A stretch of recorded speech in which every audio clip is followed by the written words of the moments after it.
Has it? Hello everyone, welcome to the Surface of the Sun. I'm your host, Alistair, and we're all here to burn. Hi, how are you everybody. all? 8 feet to my left is the amazing Marguerite, who you can also see. In the itty teeny tiny box. Who is also going to be the very southern lady this evening, because it is humid beyond belief. Ma'am, I do declare. I do declare. Oh, ma. Oh my. Yeah, we're going to be doing a lot of that this evening. Can I just do a quick mic check? Am I coming out okay? Looks like I'm coming out okay. Awesome. Yes, all hail to the sun, indeed. Your fan makes a lot of noise, I'm afraid. Thank you very much, Wendy. Thanks for that. Okay, I will be daintily dabbing at my forehead throughout the evening then, as a result. It's okay. Yes, please. Everyone who's in cooler, more comfortable weather, It's all do good, enjoy Wendy. it. Yeah, hi. Welcome to the show. We have lived in a furnace for the last 15 days, and I'm a Manx Wookiee.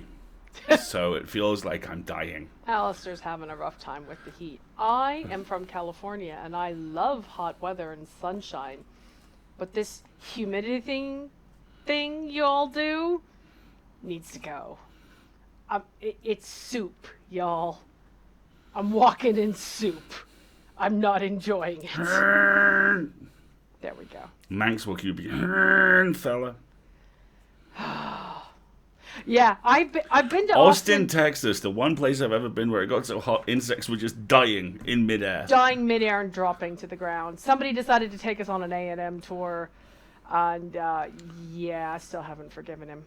He wanted to walk us around the Capitol. One of my oldest friends, Wendy, you know who once famously parked us in front of the big photo board of the Texas legislature and went, hate him, mob boss, white supremacist, she brings lovely biscuits, he's a thug, drug dealer, and he was doing this as a kid's civics class was going past in the background. If I mute my microphone, I'm allowed to fan myself. Oh, yes indeed. So for those of you who are new to the show, we do three things here in order. The first, Only three? That's the plan, never survives contact.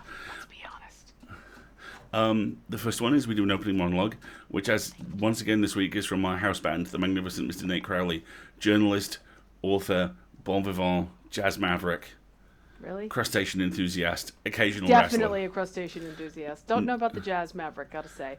Occasionally Roman ghost, 100% legit. Yeah, once or twice a year he becomes a dead Roman called Ghostus.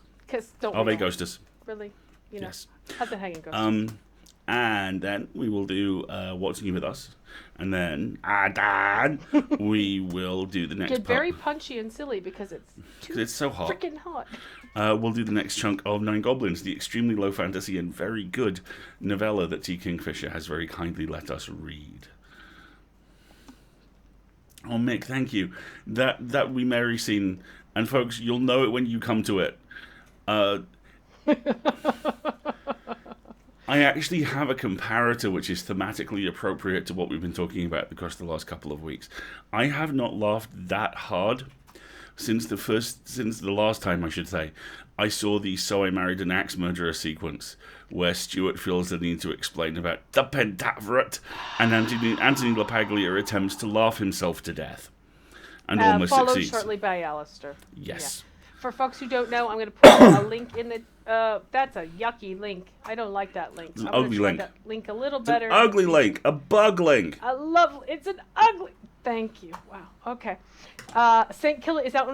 No. St. Kilda is currently in Table Reads in first season recording. I do not believe there's currently a release date planned other than 2021. But we're working on it. But, oh yeah, and they're having so much fun. They're really, really having a lot of fun. And St. Kilda's the reason why I do believe Chungus is now slated for a kilt fitting. Yes, indeed. That'll be fun and exciting. So Yes, we indeed. put a link to the St. Kilda card in the chat for everybody who wants to look it up. It's going to be a lot of fun, a lot of familiar faces. It looks great. What is our new OTP ship name? What is our new OTP ship name? Because, I mean, obviously Nasilka and Sings for Trees kind of have a thing. Oh, yeah. I was thinking Trisilka. Treesilka is pretty good. Treesilka works for me. What do we think, chat? Give me some suggestions. We're on a poll while Alistair's reading. What are table reads and how do they fit into a podcast production schedule? The second half of that, Mick could probably answer for you. The first half, I can. Table reads are a really, really useful thing to do. Basically, if you have, like St. Kilda is, a show with a finite season, and I mean, who would have a show that just runs weekly, forever? Or maybe 4 of those. Fake laugh hiding real pain. Anyway, the idea is that you get the scripts together and you have the cast all hop on a Zoom call in this current day and age. And you read the scripts and you work out what lines work and what lines don't. And you laugh a lot and you have a great time and you get a sense of pacing and character and voice, and it's been really fun. It's like dry rehearsal for if it was performed live. It's really fun. And one of the things which I'm realizing I really, really love about working in podcast audio drama is no one can see that I have the script in front of me.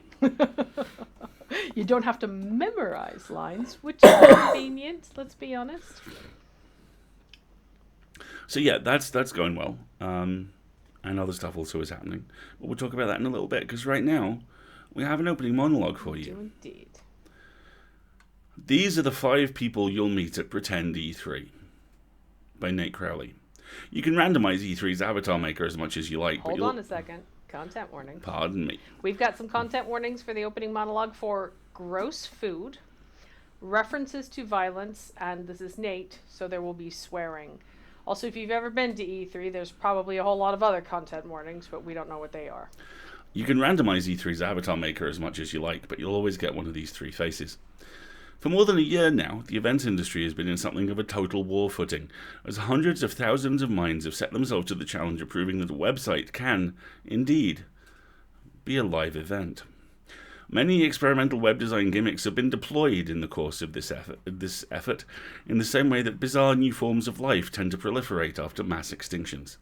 Some have felt inspired, some have felt sad, and some, of course, have been E3's eerie, Picrew-esque avatar system. E3 is a computer game convention, by the way. It's the Electronic Entertainment Expo. Think San Diego Comic-Con for video games. The principle makes sense. After all, E3 is a sort of watering hole as much as it is game announcement show.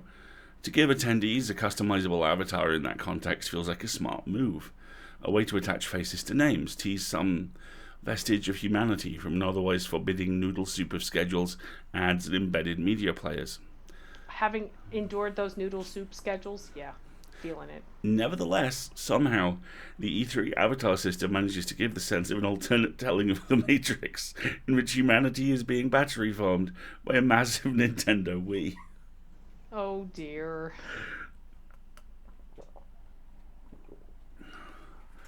Yes, they did dox all the attendees this year, as I understand it. Yeah, that was fun. The E3 avatar designer offers a neat, sensible way to produce facsimiles of most human faces from a relatively small collection of assets.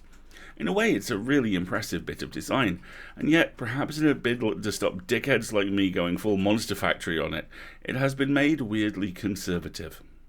This is a business event, you see, and it does not want you to be too silly. The result is a system where an infinite variety is possible, and yet where it is fundamentally impossible to create a face that feels very far from some intangible norm. Or to be more accurate, some intangible norms, because after mashing the randomize button on my profile setup page for a full half hour, I began to identify a number of distinct aesthetic archetypes, which all E3 avatars tended to gravitate towards. There were 5 specifically, which almost every face the system threw out could be filed under. After realizing this then, I decided to try an experiment.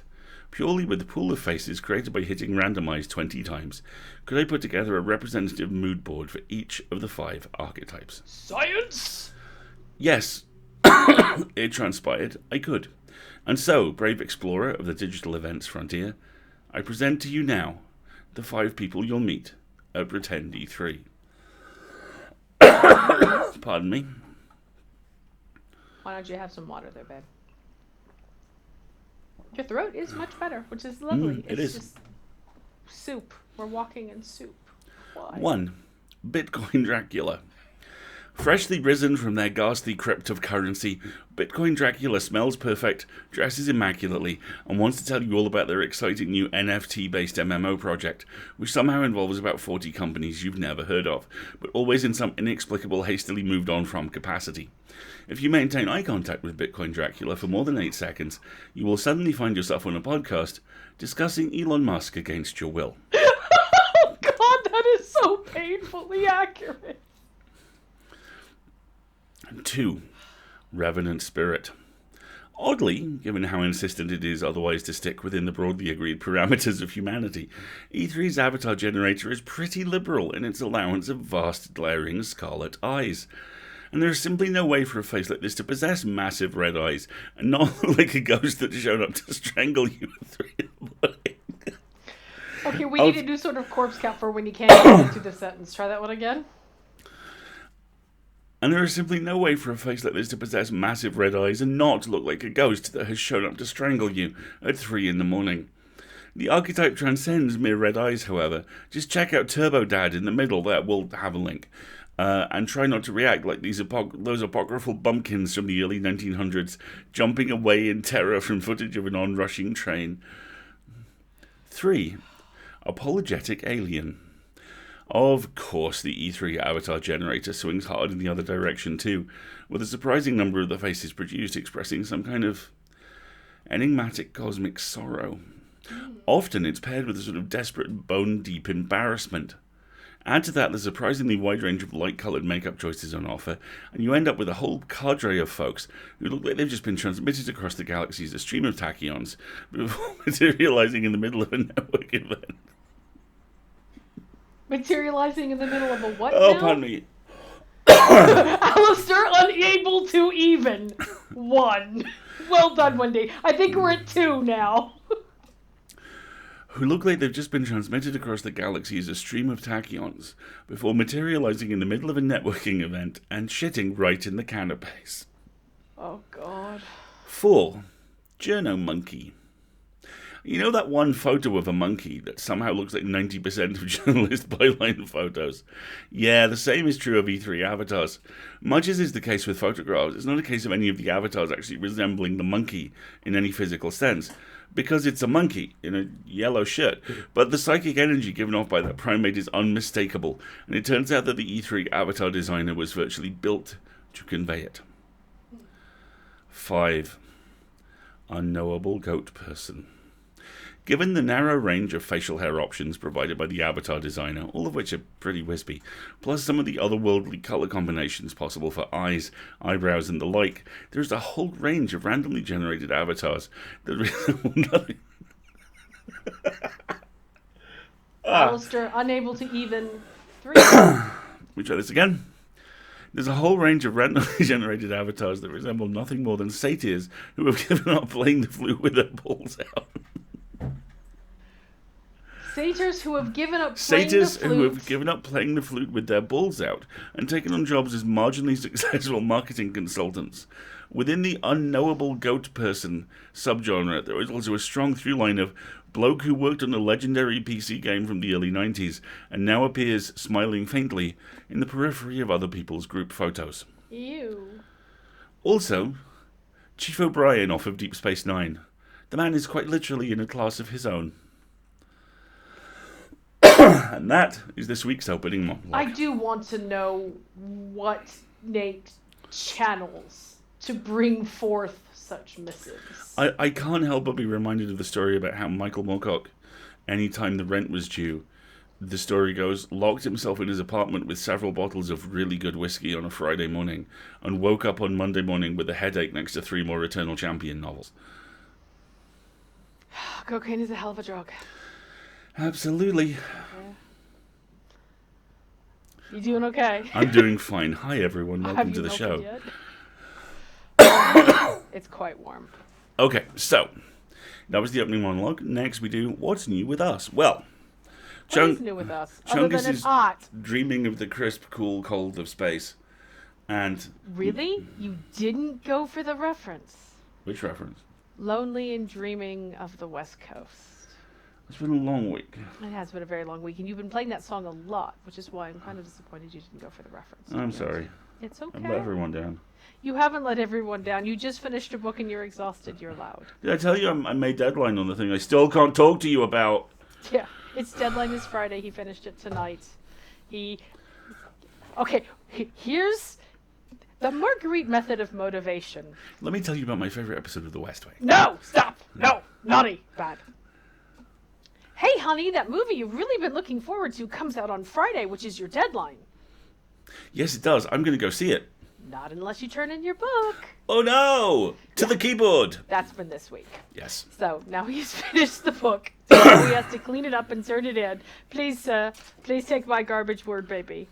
And then he may go off to the cinema with 2 chocolate bars and enjoy. The movie in question is, of course, The Hitman's Wife's Bodyguard. Of course it is. Because nothing is as amusing as watching Ryan Reynolds suffer. Yes, seriously.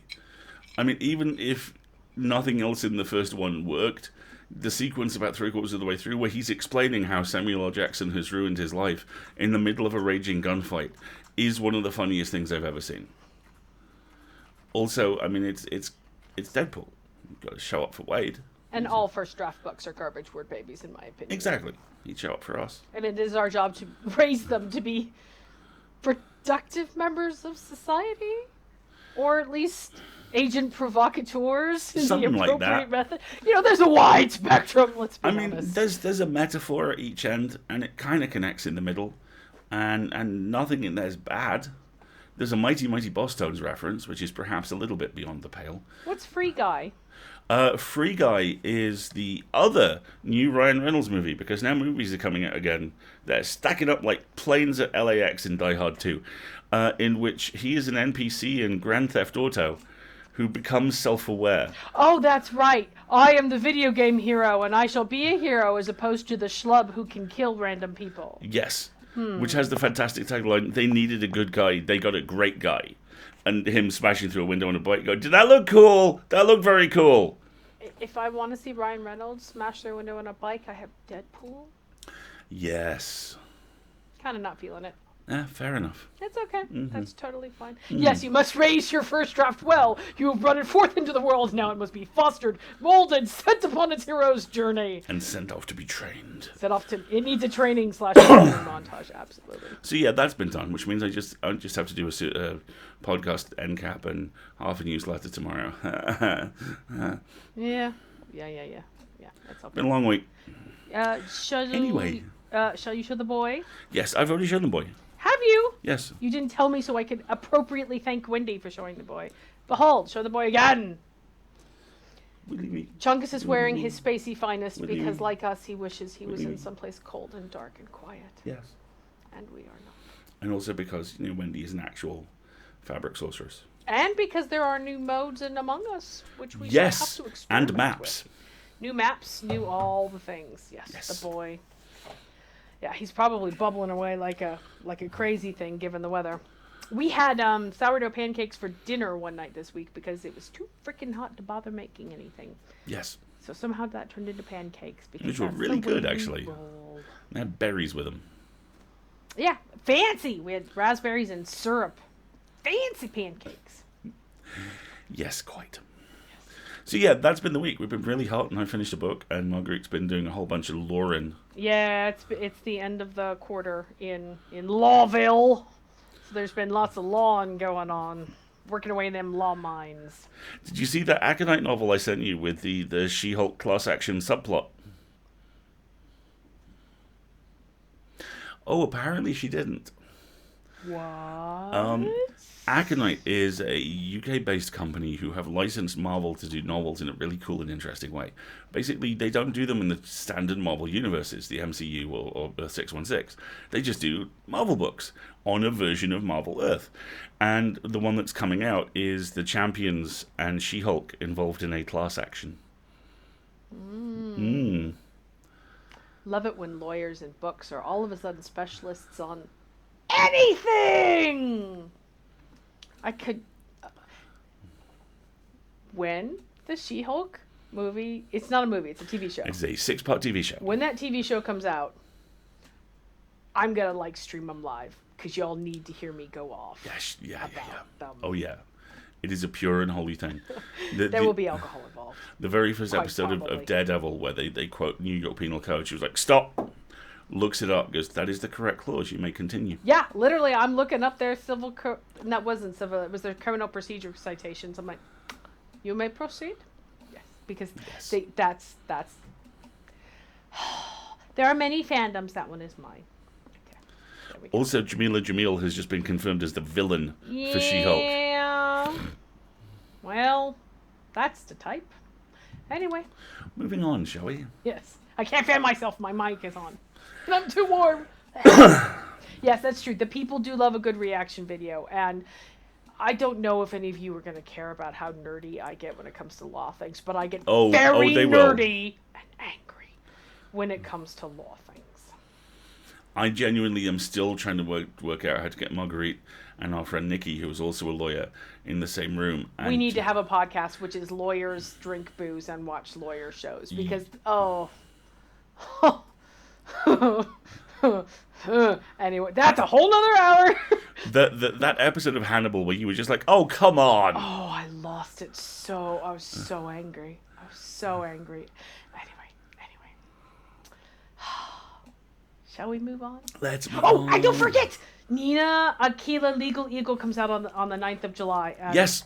And if things go according to plan, we may not be here, but when we get back, I am hecka streaming that game. Well, I'm getting it for you for your birthday. Yay! Thank you very much. That would be lovely. Also, massive congratulations to Ben, for those of you who haven't heard, because he's just been cast as Pyramus, I believe. Pyramus. In the Pyramus and Thisbe podcast, in a podcast. Which I do not have a link of to hand, but let me see if I can look it up. Yes. Ben doing more things is awesome. Yay, yes. Ben. Good for Ben. Let me see if I can find the thing. Quickly, scroll for the thing. Scroll for your life. Here, I found the thing. Very quickly. Hooray for me. Hooray the Ben thing. There we are. Apparently they made the audition live, which I thought was fascinating, honestly. Sounds like a lot of fun. Yeah. Should we do Gobos?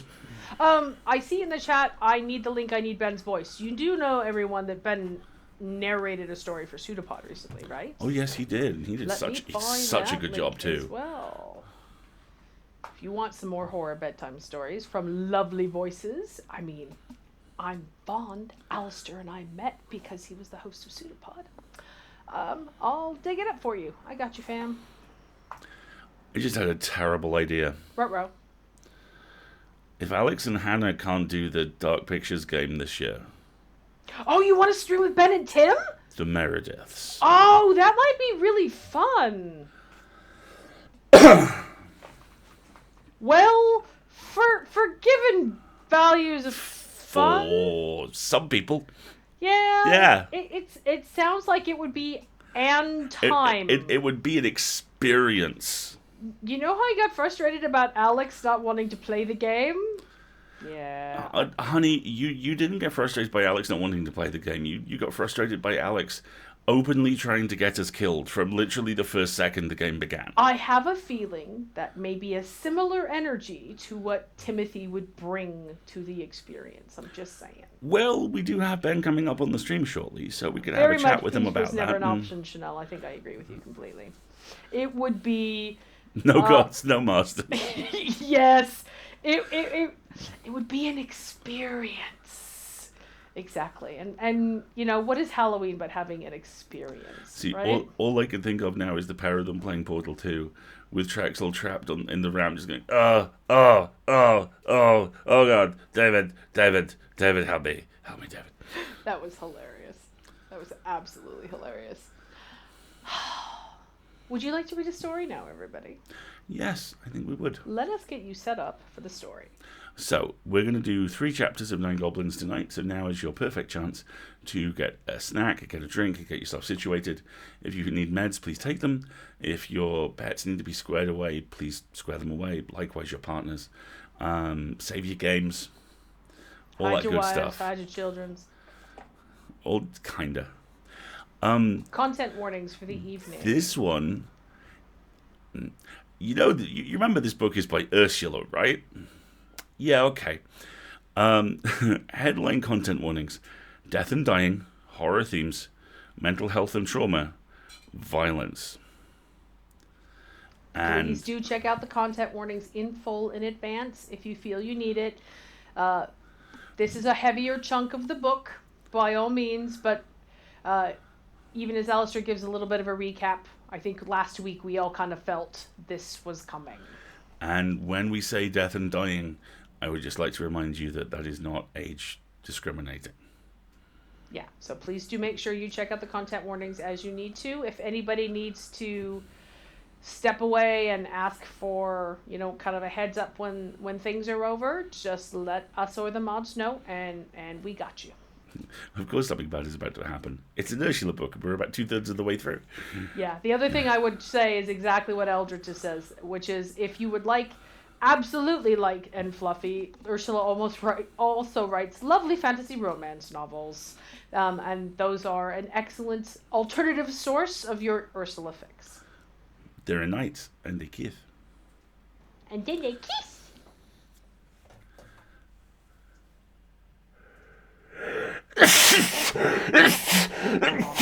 Pardon me. Drama. The drama. Drama. Okay. 9 Goblins by Kingfisher. Chapter 15. It was still the small hours of the morning. The barn was smothered in shadow and in the rather thick smell of goblin digestion. Someone was shaking her shoulder. Sergeant Nasilka opened one eye, saw the enemy standing over her, and threw herself sideways before it could bring the lantern crashing down on her head. She snatched up her club and lifted it, eyes glittering in the orange light. Said Sings to Trees. Oh! Right. She straightened up and climbed out the straw. Sorry, old Abbot. I quite understand. He stood... Oh, no, he's Welsh because he's speaking Gobbo, pardon me. I quite understand. Content warning. Accents. He stood back politely while she roused Blanchett, Algol, and Murray. Out of curiosity, are you often woken up that way? Once, night attack. The barn was warm, but the air coming through the door was cool and damp. She shrugged into her armour and broke his kneecaps. Oh, with me forehead. Goodness.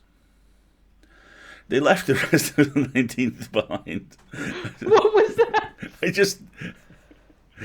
It's such a perfect... Such Asriel energy. You've switched from Henry Cavill to Michael Sheen. It's lovely. My. They left, thank you. They left the rest of the 19th behind, a symphony of snoring and gas in the dark barn. Oh, that just tickles me. It was going to smell like a feedlot in there by dawn. Sings to Trees didn't seem particularly bothered by the idea. They gathered in the kitchen. He handed around slices of toast and mugs of hot tea, which the goblins fell on gratefully. Murray wrapped his long fingers around the mug and inhaled the steam, his eyelids still at half-mast.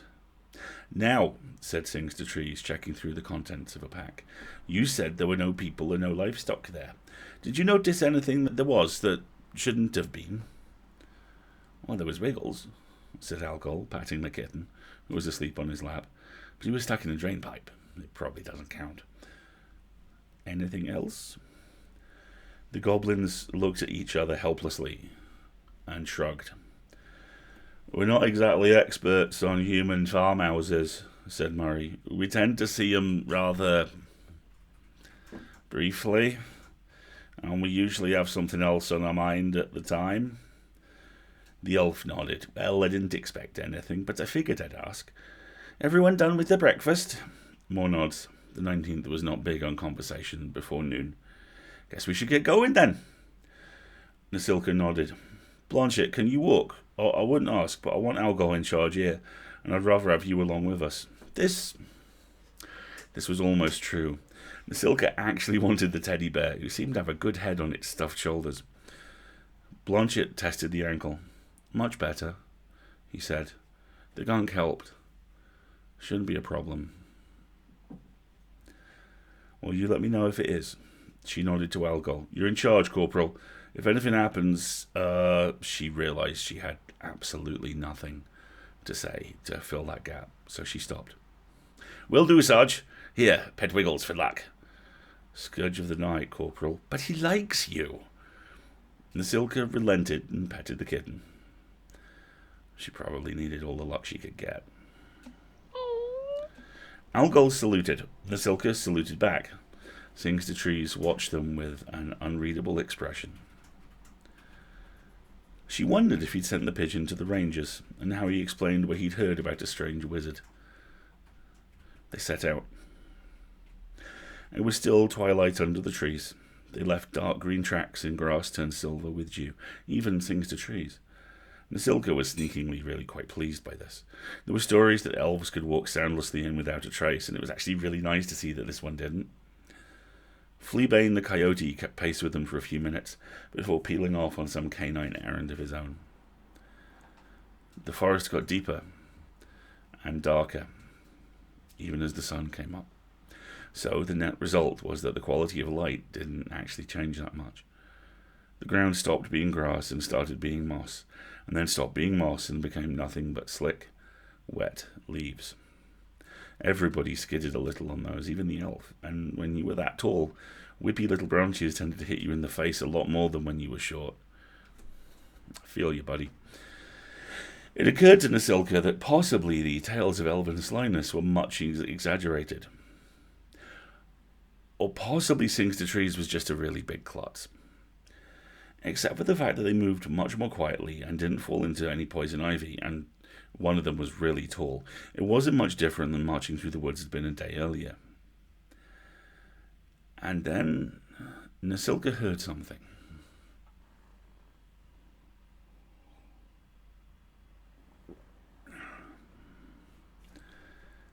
It sounded like someone talking, but it wasn't in a language she recognized, or was it? She could almost make out the words. Had to be nearby. She could almost hear it all. Was that one voice or two? What were they saying? The cadences were definitely speech.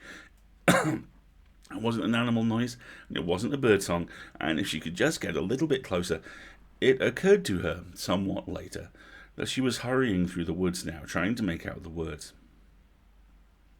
She could hear the footfalls of the others behind her.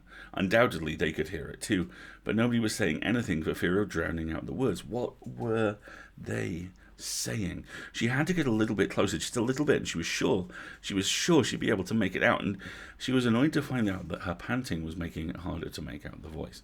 Was she panting? Yeah, she was. She'd been running. She was still running, but now she'd have to get even closer because she was wheezing like a full-blown horse, and Blanchett was saying, Sarge, what is it, Sarge? And that was maddening because he was drowning out the voice, and couldn't he hear it? If she could only get close enough to make out what it was saying. Sings to Trees could hear it, she was sure, because he was out in front of her now. The path had gotten very narrow through steep dirt cliffs cut by tree roots, and it would have annoyed her that the elf was blocking her path, except that he was moving fast enough that she was having a hard time keeping up. Could he hear the voice? At least he panted more quietly than Murray, who was also wheezing, and Blanchett had fallen back. Probably he couldn't keep up with his hurt ankle, and the sounds of Sarge were fading behind them, and that was good, because it wasn't drowning out the voice anymore, and the skeletal stag landed in the path directly in front of them with a warning clatter of bone. It sounded like the mother of all rattlesnakes. Sings to Trees stopped, Nasilka let out a cry of frustration, and Murray ploughed into the back of her. They sorted themselves out, wordlessly, practically dancing in place. We have to get past it, said Murray. I know that, said Sings to Trees, but it doesn't seem to want to let us. The stag lowered its magnificent white rack. Oh, we could backtrack, said Nasilka wretchedly. Backtracking would take them away from the voice and the conversation she was almost about to understand. No, said Murray. He wriggled past Nasilka, made a short charge at the deer, perhaps hoping to bluff it. The stag was not inclined to bluff. It swung its head sideways, and white bone cracked against Murray's chest, knocking him down. Murray! Murray rolled over and began crawling determinedly forward. Could he get between the stag's feet? Nasilka cursed the fact that there wasn't room for two of them. Sings to Trees' face twisted. I don't want to hurt you, he pleaded with the stag. I really, really don't. I helped your mate. Please, just let us pass. Another rattlesnake clatter. The stag danced in place, feet falling perilously close to Murray's head. There was a second warning rattle. Nasilka looked over her shoulder and saw a bone doe standing there, watching them with empty eye sockets. The voice continued to talk, a conversation that was probably about nothing, but it might be something fascinating. And anyway, she'd know in a minute if she could just get a little bit closer. And then it stopped. Singster-Trees, who'd been about to charge the deer completely barehanded, stopped with an expression of horror on his face and looked down at his hands. "Oh," he said. "Oh. Oh no." Murray said, what in the name of the dead orc gods am I doing?" Nasilka, seeing bone deer hooves like lances around the head of her second in command, reached down and grabbed him by the ankles. She hauled. Murray was really heavy, but female goblins tended to be strong all out of proportion to their size. He left long furrows in the mud behind him. The bone deer stamped a hoof and nodded to Singster-Trees. Then it turned and reached the top of the narrow defile in a single leap. There was a second clack of bone, and the skeletal doe followed. "She's still a bit short on the front foot," said Singster-Trees vaguely. "I hope it's healing. Shouldn't be making jumps like that. Oh, God. Oh, God, so I was going to attack that poor creature." He put his face in his hands. "I suspect that poor creature would have torn you to shreds," said Nasilka dryly. "Murray, how are your ribs?" "Sore," said Murray. "It hit me, didn't it? I don't think it wanted to hurt me, though, whatever it was. I don't have any holes." He slid a finger under his leather breastplate and winced.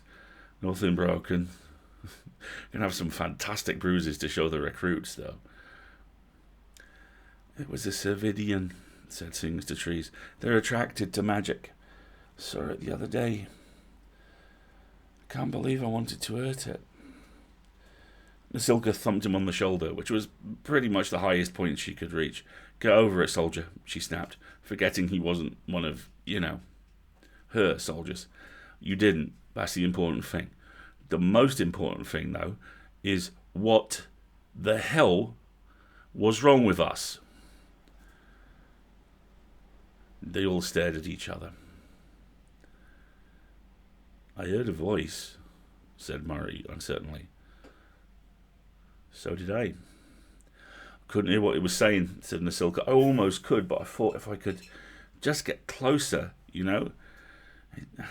It had to be right round here, It had to be right around here, didn't it?" Singster-Trees peered around the woods, puzzled. "I mean, we were really close, weren't we?" "I don't think we were," said Murray, slowly. "We've been running, haven't we? Blanchett couldn't keep up." "Oh, gods, Blanchett!" Nasilka spun around. "We have to go get him." "He'll be fine," said Murray. "The bear will take care of him." Singster-Trees looked at them as if they were insane, which they probably were, but Nasilka did feel a bit better. "How long were we running?" None of them knew. "At least a mile, I think," said Murray. "It's hard to tell because it's cold out and the terrain's all, twisty. But I don't think I usually get this sweaty over anything less." "Can't have been that close to the conversation for a whole mile," said Singster-Trees. Nasilka had already come to that conclusion, and a couple of others, that she did not like at all. Murray tugged on his ponytail. "It was magic, Sarge. Had to be. A voice that makes you want to get closer to it. That could explain why the farms were empty. They all left to get closer to the voice." Nasilka chewed on her lower lip. "Maybe it worked on the animals too." Singster-Trees looked around. "I don't hear any birds," he said, "but that could just as easily be the Cervidian. Got real quiet around my farm when they showed up. I think they're just too uncanny." Well, Nasilka rubbed the back of her neck. Options? Find the source, said Murray immediately. Find out what happened to the farmers, said Sings to Trees. Nasilka sighed. Normally I'd say we should go back and report this, but I don't know who we'd report this to. I could send a pigeon to the rangers, said Sings to Trees. How long would that take? It depends.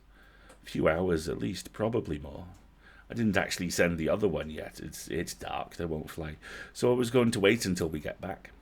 Although I'm surprised they're not investigating already, frankly. Nothing this big should be able to go down without them noticing. Unless they sent somebody to investigate and the voice got them too, said Murray. Sings to Trees winced. All right, said Nasilka. She mostly wanted to run away screaming, but she was in command, and Sings to Trees was a civilian, and thus should probably be protected as much as possible, and he really didn't seem to be much good at sneaking. Also, there was the small problem of the village being between them and Goblin Home, and the Grim Gods only knew how far the range on that magic extended. So here's what we'll do, right? We're going to go find Blanchett, then Sings to Trees goes back to the farm, we'll scout the village. We should wear earplugs, volunteered Murray. I can rig something up. Don't know how well they'll work, but if it really is a sound, we should just be able to block it. Nasilka was getting ready for the inevitable argument. Sings to Trees looked like he was about to argue, when there was a very welcome interruption. Sarge? Sarge? Blanchett! She turned and waved. A familiar teddy bear, atop an equally familiar helm, appeared over the top of the low cliff edging the road. There you are, Sarge. I didn't know why we were running, but the bear said you were somewhere around here. Can you get down here? Sure, give me a minute. The helm disappeared. And while we're asking questions, said Nasilka slowly, why wasn't Blanchett affected? Maybe the bear's immune, said Murray, and then when Nasilka stared at him, replied, have you got a better answer, Sarge? She didn't. For any of it, apparently. All right, she said, make up your earplugs. I want to move out as soon as he gets here.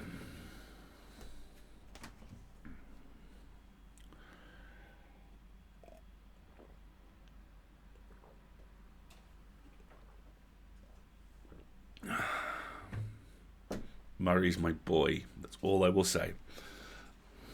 Absolute MVP of this chapter. I just love the deadpan on maybe the bear's immune. Chapter 16. Sings to Trees did argue, but it seemed to Nasilka that it was more a matter of form. The encounter with the civilian had shaken him really badly, and what he really wanted was to get home and send a pigeon to the rangers as quickly as possible. You don't have to go, he said. We could all go back. We'll let the rangers handle it. The notion that someone higher up the chain of command would be more able to handle anything was so foreign to Nasilka that she couldn't really get her head around it.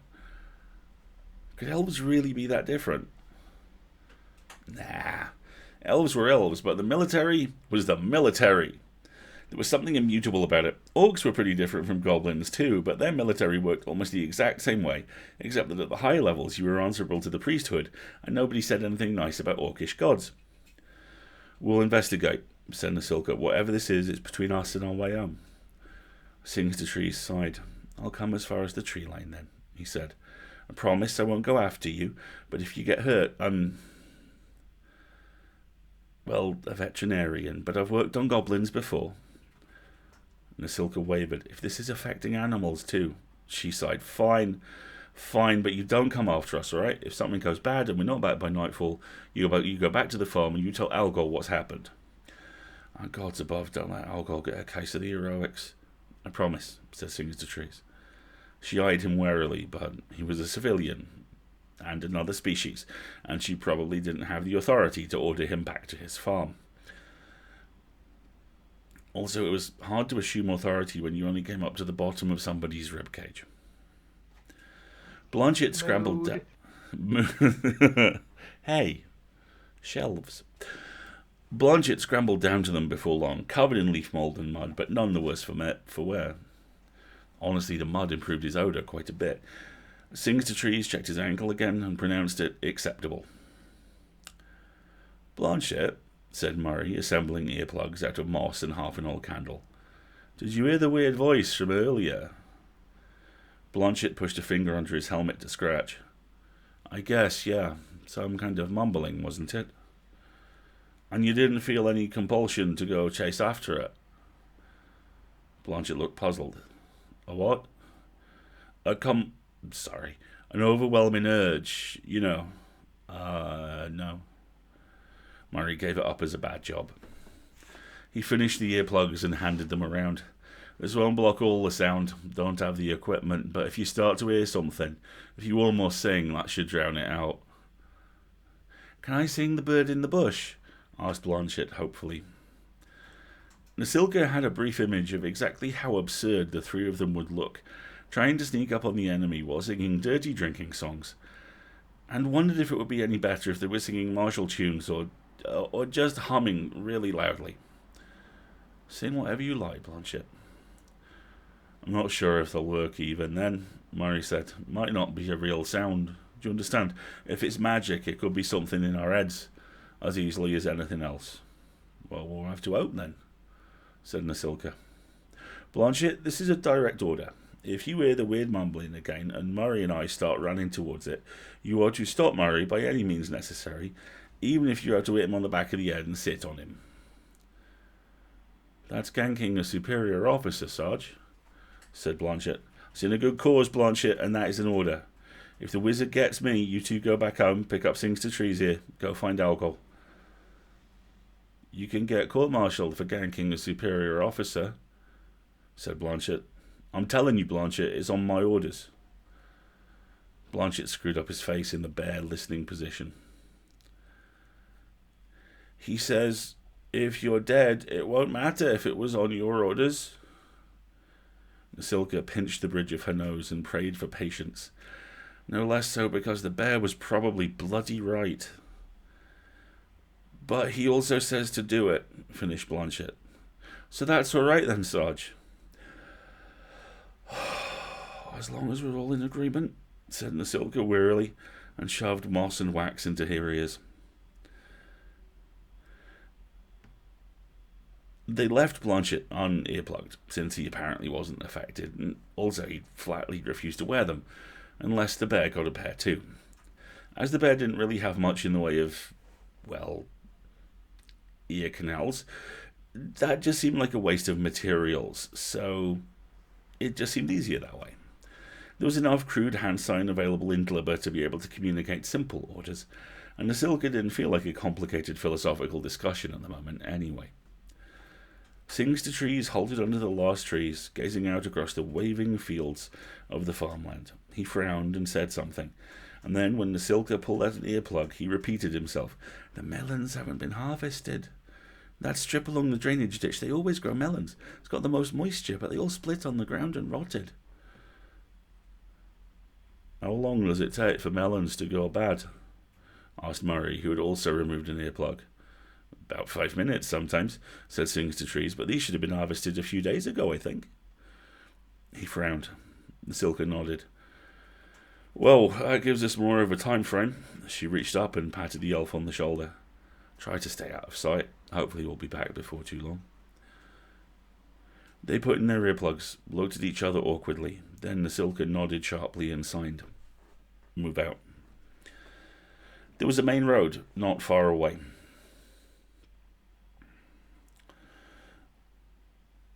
And a hedgerow running along one side of it. They stuck to it as closely as possible. It was taller than a goblin, and made Nasilka feel less exposed. Small birds hopped through it. Murray pointed to one, and Nasilka nodded. So it wasn't all the animals, then. That was something anyway.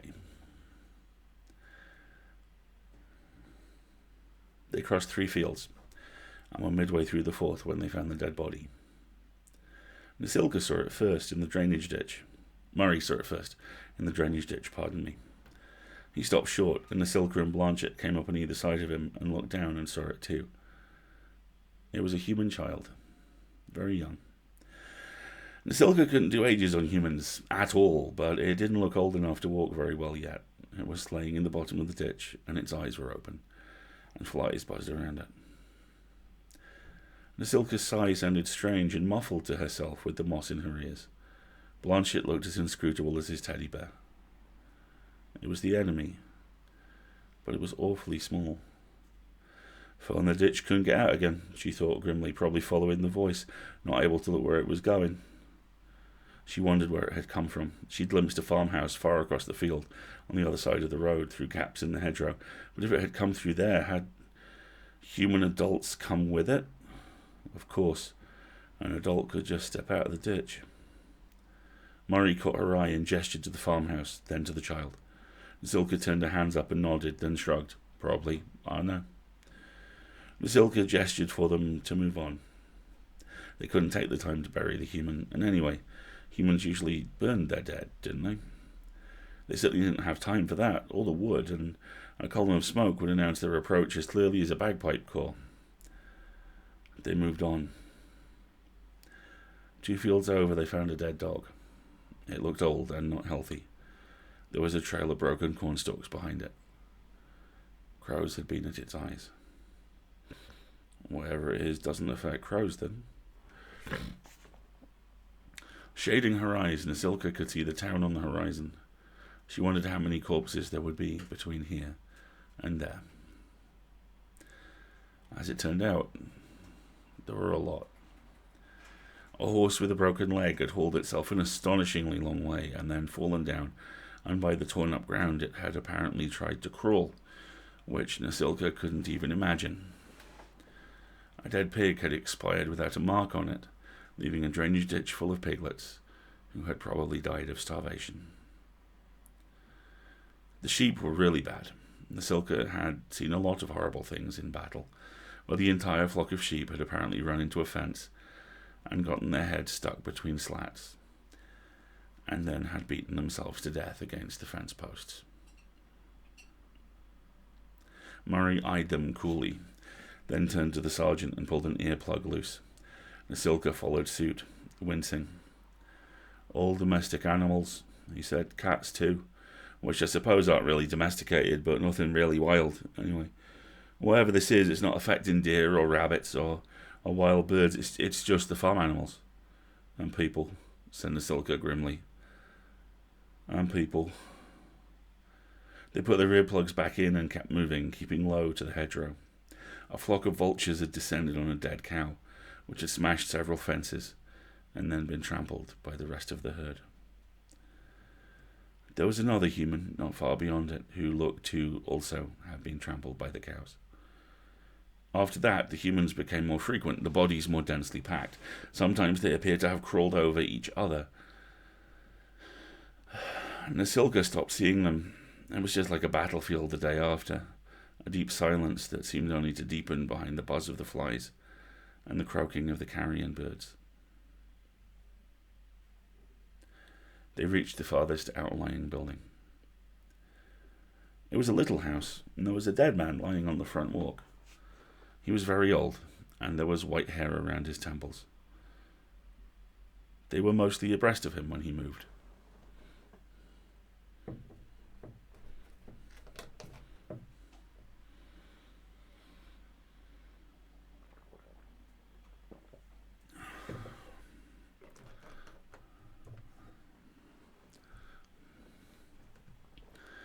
It wasn't much, just a hand scrabbling at the packed dirt, but that was enough.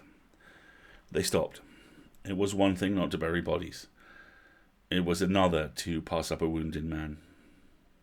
They gathered around him. Nasilka pulled out an earplug but held up a hand when Murray started to remove his. "Help me," the old human rasped in a dialect that Nasilka could understand, even if the accent was strange. "Help me, oh, please." She crouched down next to him. "What happened here?" she asked.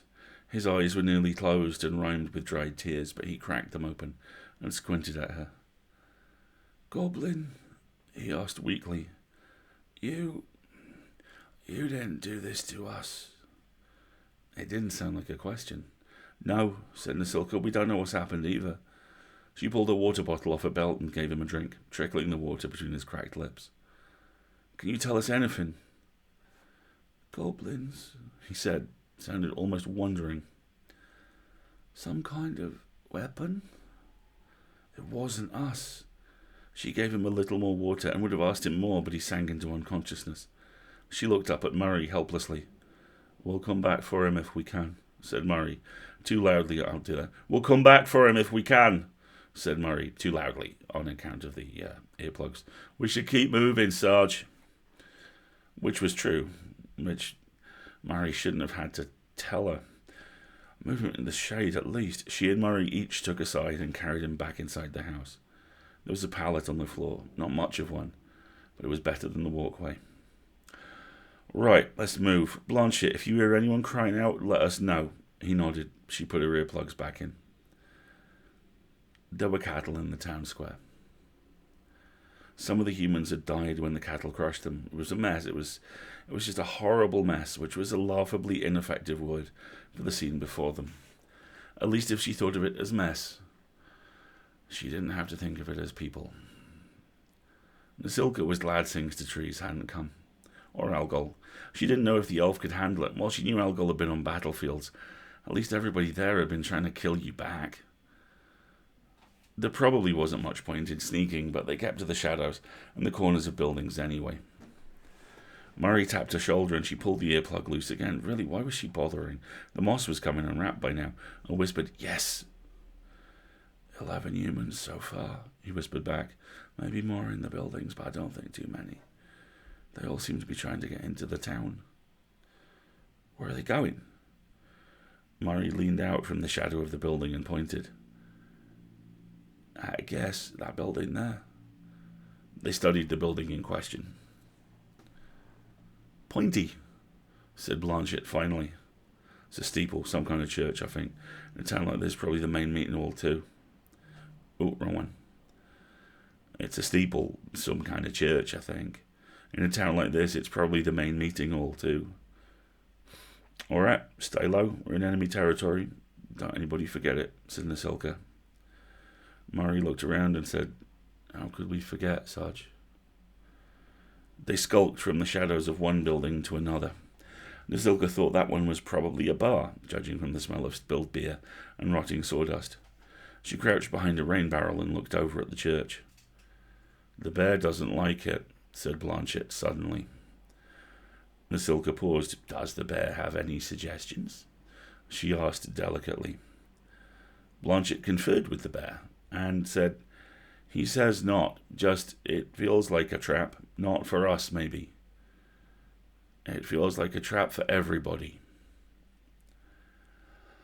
Oh, I hate this, said Nasilka to no one in particular. Right, tell the bear I agree with him.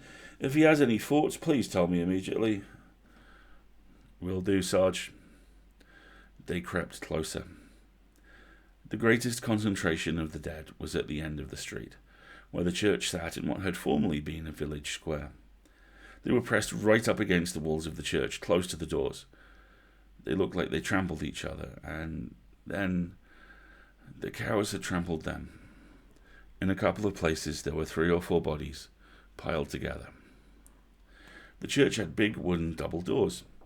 The worst concentration of bodies was around those doors, and what looked like most of a steer had beaten itself to death against one, blockading it with a half-ton of rotting meat. The other door was ajar.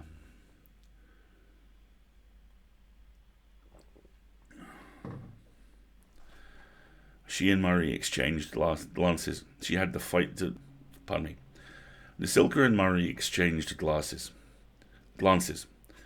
Fuck. She and Murray exchanged glances. She had to fight the urge to meet the teddy bear's single button eye as well. Somebody moved those bodies away from the door, Murray hissed. Going in or coming out, that's the... Oh! She grabbed Murray's shoulder and yanked him back into the shadows. A small figure, taller than a goblin, but not so broad, came out of a building across the square. It wore a cloth over its head and a bright blue coat, and its arms were full of... groceries? Nasilka could make out the corner of a sack of flour and some jars of preserves. The goblins watched, hardly daring to breathe, as the figure looked around the square, then threaded its way nonchalantly through the bodies towards the open door. "Human," whispered Murray. "Sub-adult. Can't do the genders from here." "How can it even breathe?" asked Nasilka. The stench of the piled bodies was enough to knock her over, and she was 20 yards away and a goblin to boot. Maybe it's had time to get used to it.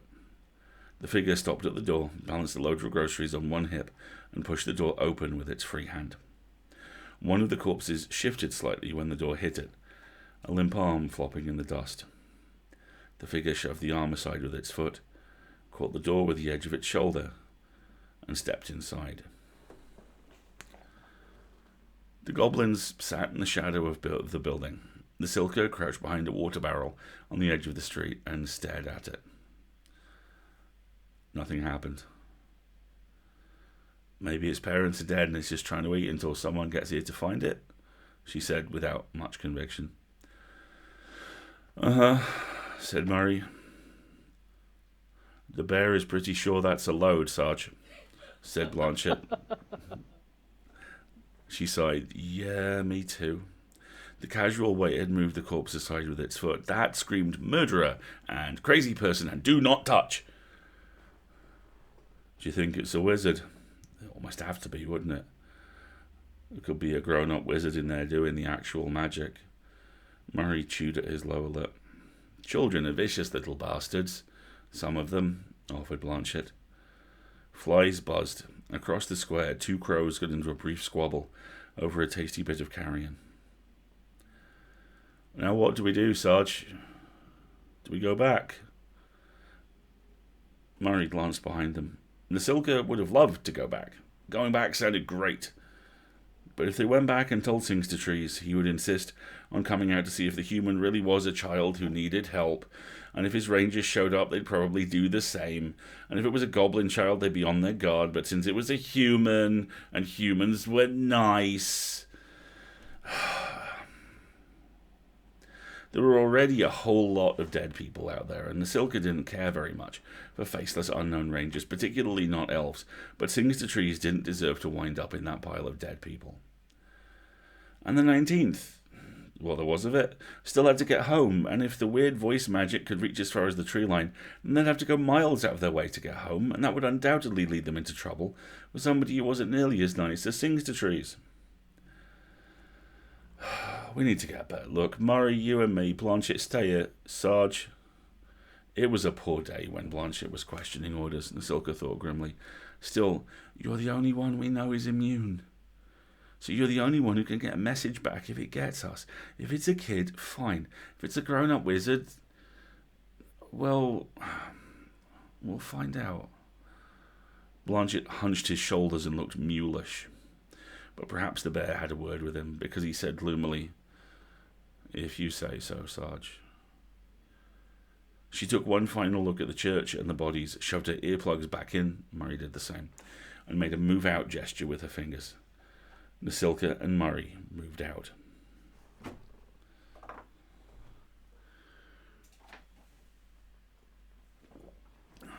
Take a deep breath, everybody. That chapter was kind of intense.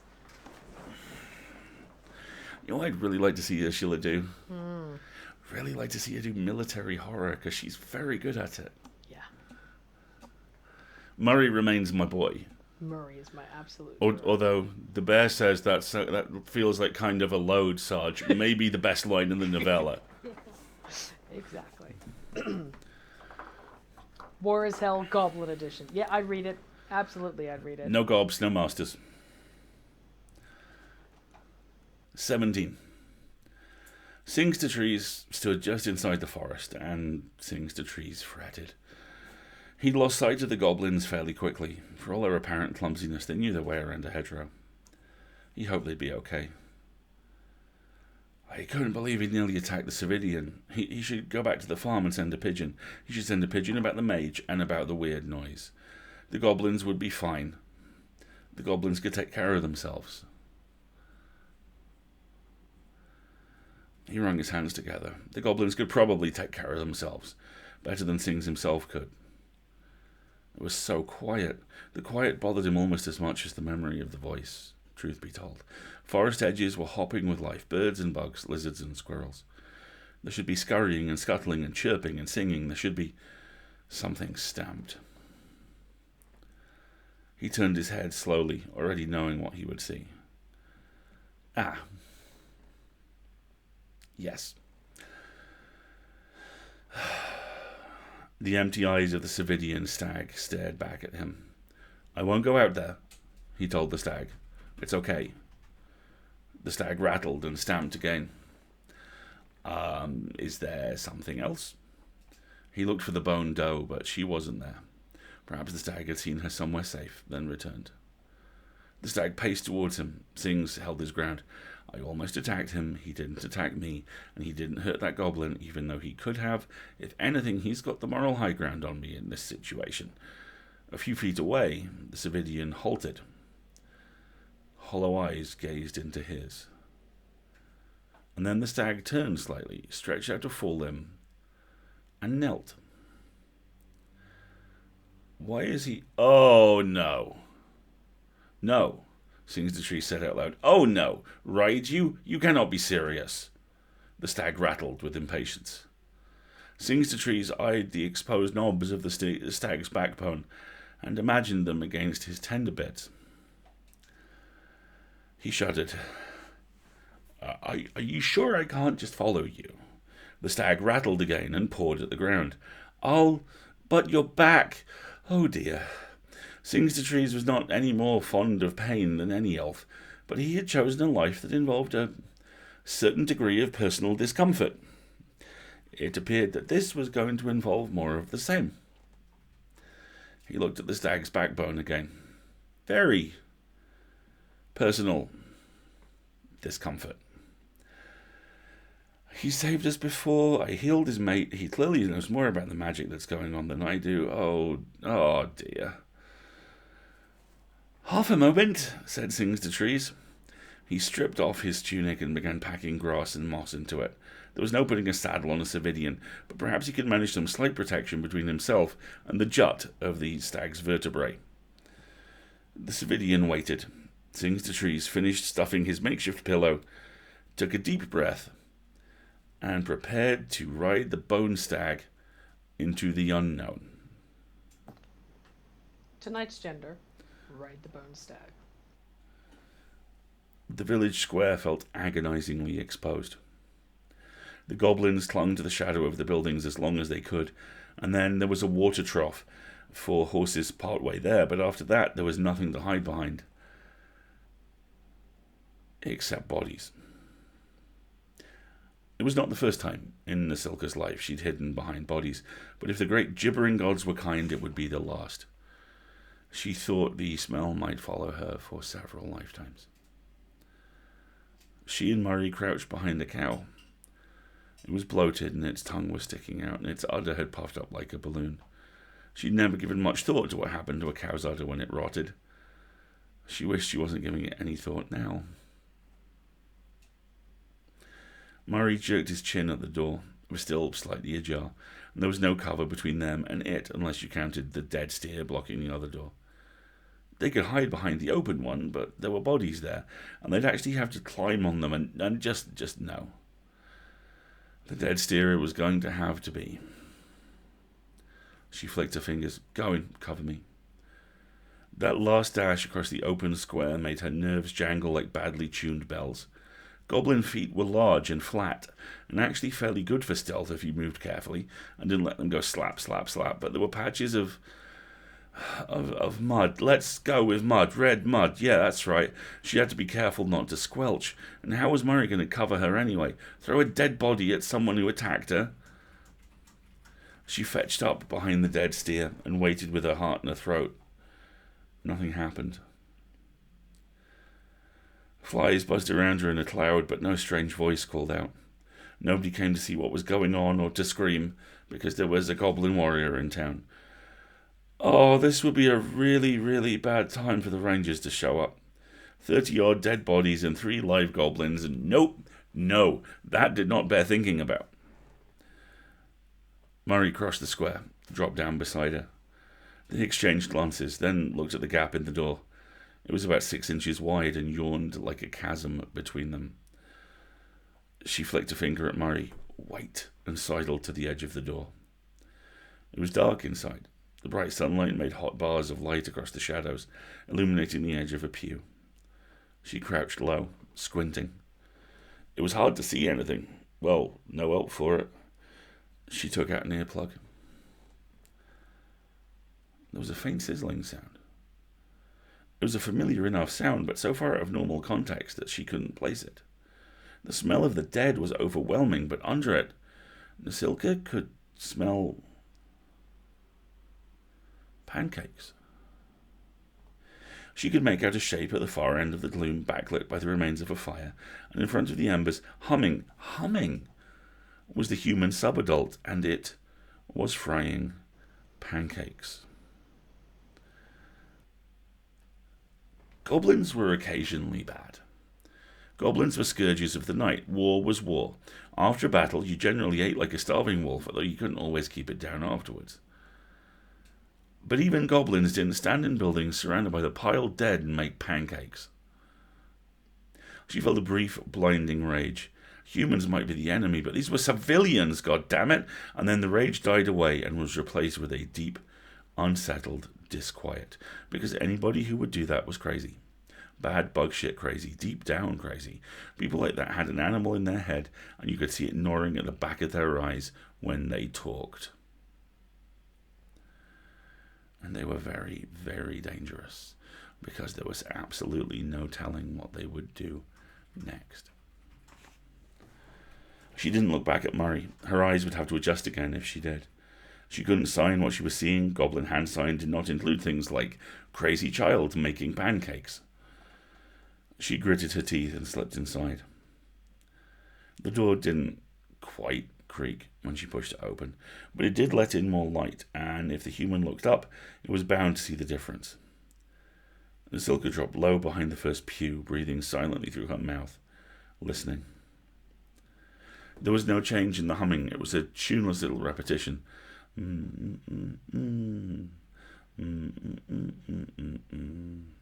No particular order. Why don't I have a crossbow? I could shoot it from here and save us all the trouble. She should have borrowed one from Singster Trees. Surely he had one for dealing with something. Rabid foxes or rogue deer or whatnot. She crept the length of the pew, shot another look at the fire. It appeared to be made out of broken chairs and cushions from the pews, and looked for the human.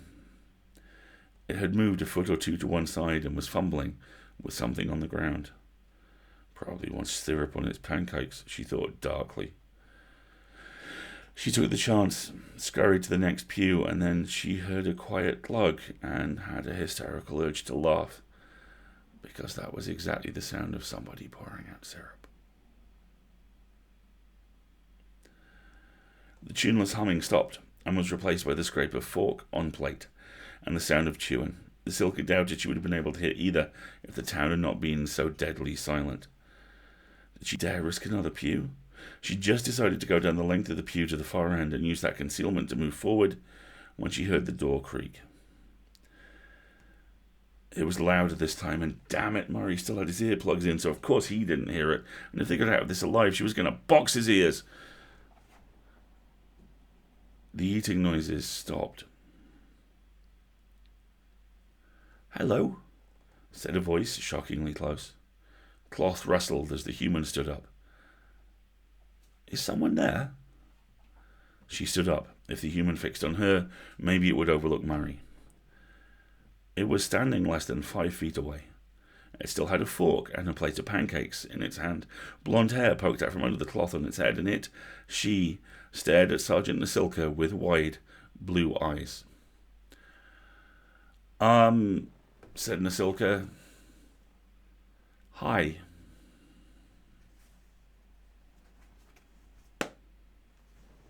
We'll leave it there for tonight. Are you really going to leave it there for tonight? Well, that was where we planned to leave it. Yes, it is. All right, everybody.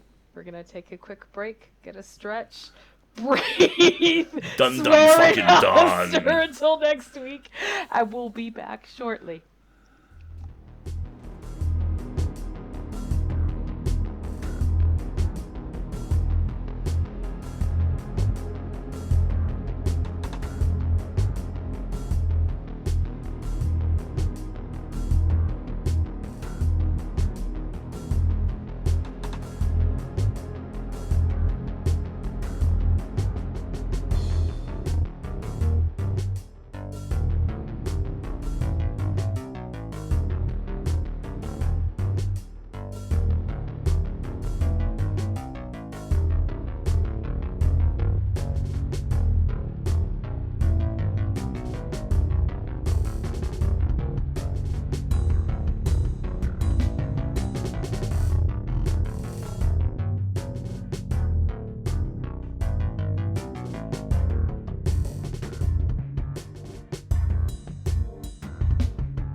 How's everybody doing? Does everybody hate us? You're cool?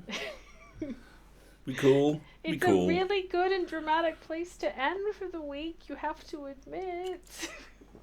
Yeah, it's a really fun story.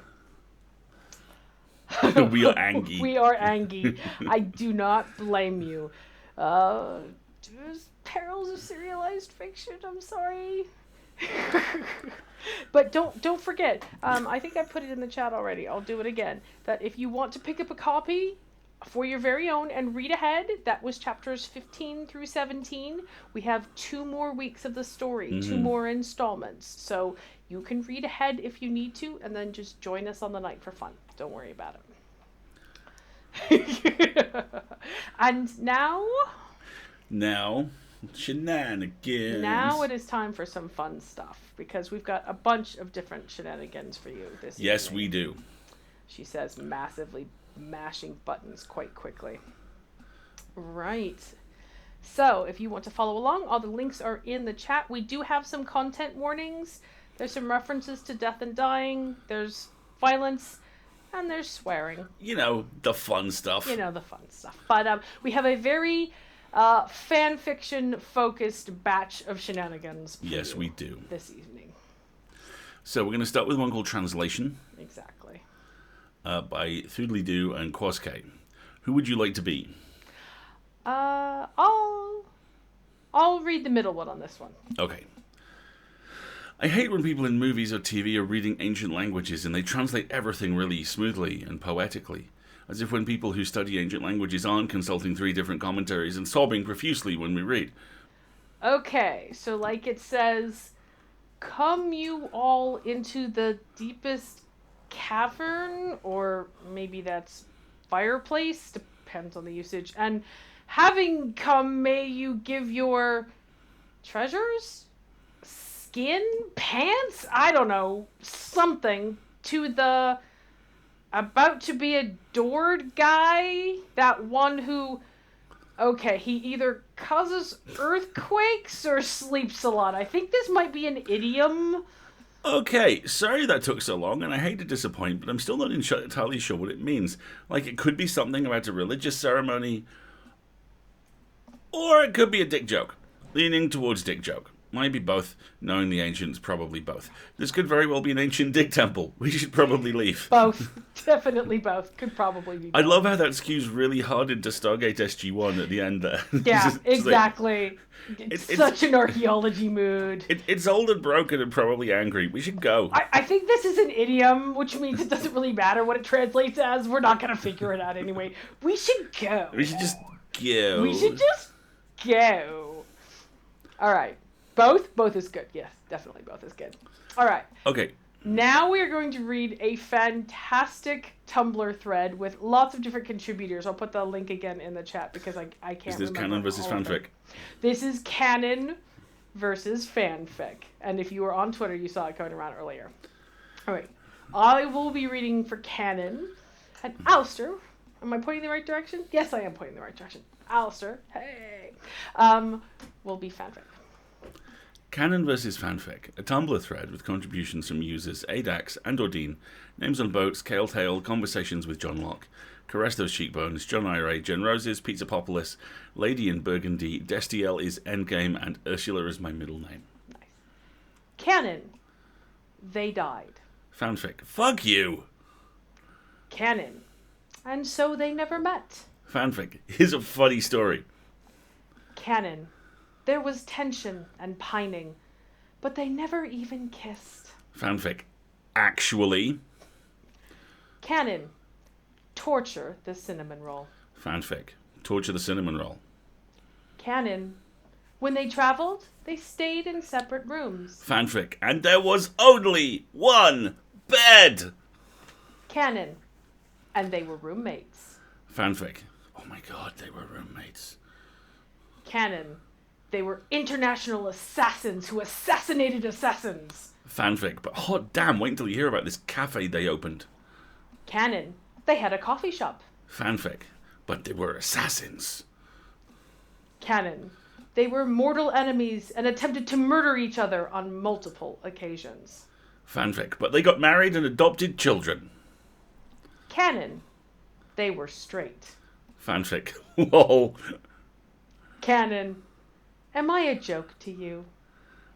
Fanon. Nah, just a disappointment. I love that. I love that one. My favorite one, they were straight. LOL! I am reminded of Starfield, the kind of Skyrim in space game that's coming next year that was trailed at E3. Which has punched your ticket. Absolutely. You were an absolute mark for Skyrim in space. And as a friend of mine pointed out, one of the things that you see in the trailer is you have a robot buddy called Vasco, who's basically an ambulatory power loader. And Vasco's the name of your pirate companion from Greedfall, so I was very excited. So a friend of mine and I did this whole thing on Twitter where he was like, "Good news, everyone! Here's your robot buddy. He's called Vasco." Players, but can we fuck him? Programmers, that's not really in there. Mods, group 1. Yeah, we'll sort you out on that. Programmers, I mean, yeah, it's not really the kind of thing, but players, deep breath, steeple fingers. But can we fuck him? And then eventually it just devolved into, eventually he'll just end up with Thomas the Tank Engine's face. Because, that's the ultimate destination Because of all mods. Skyrim. It's kind of like the ultimate destination of all chat programs is to evolve into email. The ultimate destination of all mods is to evolve into Thomas the Tank Engine. Yes. Wow. All right, we've got one more for you tonight, folks. And this is Backwards Tropes. This is all you. I think I'll do the last two. You do the first one. Okay. You fake break up and realize maybe this is better. Arranged a divorce. Oh, really? You have increasingly terrible visits to a coffee shop centered on interactions with one barista until eventually one of you snaps and kills the other, and one of the other baristas throws their hands in the air and says, "Finally! I thought you guys would never figure it out." You are snowed out. You die of hypothermia. Enemies to angrier enemies. There are so many beds. Yes. I like that one in particular. Yes, to all of I this. do actually think arranged divorce is an excellent premise for fanfic. That should happen more often. That's a season of Bridgerton just waiting to occur, I know, isn't right? it? That's absolutely a season of Bridgerton waiting to happen. So that's our show. Thank you so much for joining us, thank you very everybody, much and for- watching us swelter. Thank you very much for attending and for letting us torture you. We hope it was Amicable? amicable. Yep. Amicable torture. You can next And dick joke idioms. Hey! Some kind of dick temple we should leave. We should go. Exactly. You can next find us on Friday when our Hugo-nominated pop culture newsletter, The Full Lid, will be published at 5 p.m. GMT as I am watching Ryan Reynolds get run over, having written most of it tomorrow. Then, on Sunday, we will be continuing our Space Bums adventure. Yes, like we actually know how to eat food on the ground And can outside camp of a now. building now. So now we can camp. Yes, as you can probably Hence tell, it was very frustrating. Hence the meme on the front. And in fact, I'm really quickly going to go back to this and give a massive shout out to Real X Marshmallow for the incredible fan art of Oink the Cute Lizard Friend and Goblin Cal for the picnic meme that we opened with. Which was adorable. Exactly. So yes, that will be Sunday, and then next Wednesday you can come back here for the penultimate edition of 9 Goblins. Just wanted to say penultimate. Admit it. You just I'm wanted to only say the word disappointed it's penultimate. taken me now to figure out that I could have described this week as the anti-penultimate. You word good. That's his job. His job is to work good. That's right, everybody.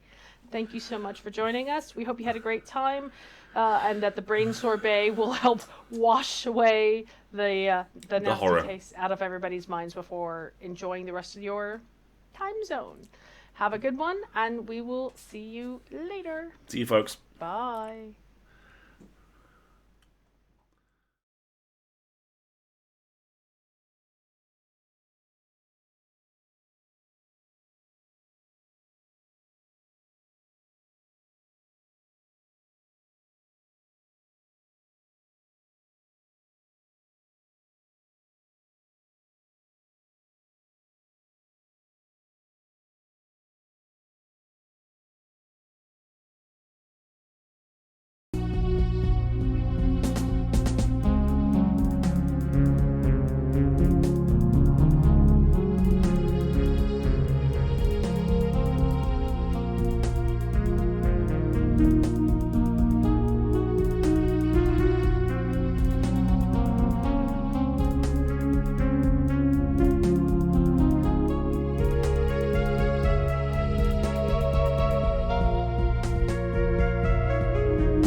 Bye.